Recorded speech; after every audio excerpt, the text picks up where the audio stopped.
Halo, perkenalin nama aku Vivi Agustina Suryana dengan NIM 2400456, mahasiswa program studi ilmu komputer Universitas Pendidikan Indonesia. Di sini aku bakal mempresentasikan tugas mata kuliah desain dan pemrograman berorientasi objek, di mana aku akan mempresentasikan sebuah game yang bernama Hide and Seek the Challenge. Nah, di sini sebelum menjelaskan lebih lanjut, aku bakal membacakan janjinya terlebih dahulu. Saya, Vivi Agustina Suryana, mengerjakan evaluasi tugas masa depan dalam mata kuliah Desain dan Pemrograman berorientasi objek. Untuk keberkahannya, maka saya tidak akan melakukan kecurangan seperti yang telah dispesifikan. Amin. Nah, sebelum itu saya akan memperlihatkan cara mengcompile aplikasi ini, yaitu melalui dari command from. Jadi kita buka dulu command from-nya. Bentar. Nah, saya bakal menggunakan perintah Java, tapi di sini karena ini sebuah game, akan ada 3 tahapan untuk bisa menjalankan program ini. Nah, kita bakal salin ketiga perintah ini. Pertama perintah yang ini dulu. Oke, kita copy, paste. Nah, itu tuh untuk perintah yang pertama, berguna sebagai class path yang digunakan untuk menghubungkan library eksternal yaitu MySQL connector agar koneksi database dapat berjalan. Lalu kita lanjutkan ke perintah kedua, kita salin, masukin, oke, udah masuk. Nah, untuk perintah yang kedua ini digunakan karena aplikasi ini menggunakan aplikasi atau game ini menggunakan aset berupa gambar PNG, maka folder aset perlu disalin secara manual ke folder bin agar dapat dilakukan saat runtime. Lalu kita ambil perintah terakhir. Oke. Bam. Nah, langsung muncul. Salah pencet. Nah, ini. Nah, untuk yang terakhir ini, program dijalankan menggunakan perintah Java dengan class path yang mengarah ke folder bin serta library MySQL tersebut. Oke. Nah, setelah berhasil dijalankan melalui command prompt, akan langsung menampilkan menu atau menu awal yang menampilkan seluruh isi tabel bernama T-Benefit. Nah, di sini bisa dilihat T-Benefit ini langsung menghubungkan ke database. Jadi ini data yang ada langsung di database. Nah, tabel ini berisi username, score, peluru meleset, serta peluru sisa. Lalu, sebelum aku lanjut menjelaskan lainnya, aku bakal menjelaskan sedikit mengenai game ini. Pertama-tama, game ini bernama Hide and Seek the Challenge. Nah, game ini merupakan sebuah game berbasis Java yang dibuat menggunakan arsitektur MVVM dan GUI Gframe. Nah, game ini menceritakan seorang pemeran utama yang bisa dilihat di sini, bisa disebut sebagai player juga. Nah, di mana si pemeran utama atau player ini harus menghindari tembakan yang berasal dari alien. Dan tapi player bisa membalas tembak, namun dia harus menunggu peluru yang meleset dari alien tersebut. Jadi kita harus menunggu dulu nih si alien nembak meleset, entah kita berlindung dari obstacle atau si pelurunya keluar dari frame, itu baru kita bisa membalas tembakannya. Mungkin segitu aja untuk pengenalan singkatnya. Sekarang kita bakal mulai masukin. Nah, tapi di sini kita kan bisa pakai username kan. Nah, username-nya ini bisa pakai yang udah ada ataupun buat nama baru. Jadi kita misal masukin nama kakak. Nah, tapi nama username ini baru bisa kesimpan kalau misalnya kita pencet play. Jadi kalau nggak dipencet play, misal kita exit. Nah, kita masuk lagi ya. Tuh, si username kakak itu nggak akan kesimpan kecuali kita play. Jadi kita mulai aja sebagai nama aku aja ya, Vivi. Oke. Play. Nah, bisa dilihat di sini usernya atau playernya ini bisa gerak ya.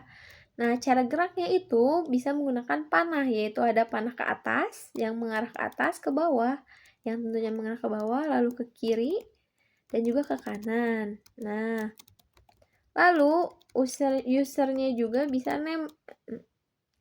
nah, misalnya nih kita ketembak sama aliennya, kita bakal menampilkan sebuah notifikasi game over, dan jika kita mencet oke, nah bakal langsung balik lagi ke menu awal. Dan di sini bakal langsung kelihatan ya skornya, peluru melesetnya, terus sisa peluru yang kita punya sebelumnya.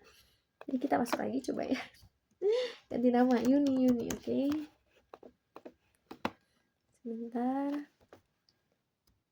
Nah, oke. Nah, bisa jalan ya kan? Nah, misalnya kita menyetak skor nih. Mana alien? Jangan itu susah. Ayo alien. Nah, alien ini nah, tiap kita berhasil ngebunuh alien itu bakal memberikan skor yaitu sebesar 10. Jadi setiap itu kita bisa menghasilkan 10 poin 10 skor per satu alien. Nah, terus juga di sini ada secretnya, yaitu misal kita jajak play. Nah, tapi kita beri spasi. Nah, itu bakal langsung otomatis menghentikan game dan kembali ke menu utama. Nah, sekarang kita lanjut aja langsung ke kodenya. Nah, seperti sebelumnya, game ini dibuat menggunakan MVVM, di mana MVVM ini memuat model, view, dan view model. Nah, aku bakal menjelasin dulu di mana model itu berisi penghubung, di mana di sini ada database yang jelas menghubungkan langsung ke MySQL. Lalu ada benefit. Nah, benefit ini untuk menyimpan seperti username, ada juga skor finalnya, peluru melesetnya, sama peluru sisanya.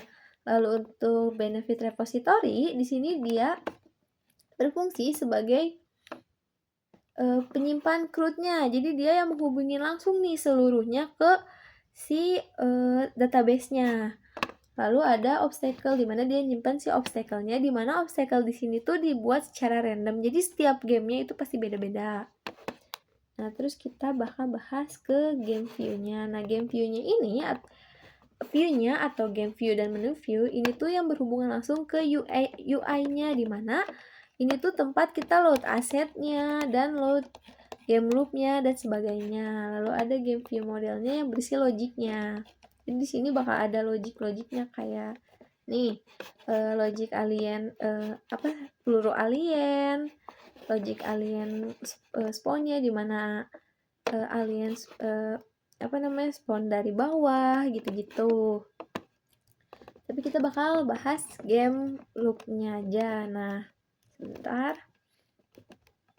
Pertama aku mau ngasih tahu dulu di sini size size karakternya itu ada di 128 dan juga size alien 128 dengan hitbox-nya di 32 dan juga di obstacle-nya di 98. Lalu di sini ada juga untuk set size dari gamenya itu ada di 800 kali 600. Nah, lalu kita bakal langsung masuk ke game loop-nya. Nah, di sini aku pakai timer, di mana timer ini digunakan untuk mengatur pergerakan karakter, nih player movement, lalu juga untuk keyboard inputnya, yaitu menjalankan logika gamenya, lalu juga untuk animasi sprite dan juga untuk melakukan refine tampilan. Jadi di sini aku menggunakan timer nih, kayak load sprite-nya. Lalu untuk logic gamenya, sebentar. Nah, ini ada game screen-nya ya di 800 kali 600. Ke bawah berarti. Nah, ini juga untuk obstacle-nya sendiri nih, aku tuh ngeprogram di mana si obstacle-nya tuh bakal secara random dan juga setiap game akan memiliki 4 obstacle. Jadi bakal ada 4 batu random yang bakal dikeluarin gitu. Untuk itu. Nah, mungkin sekian dari aku. Terima kasih. Dadah!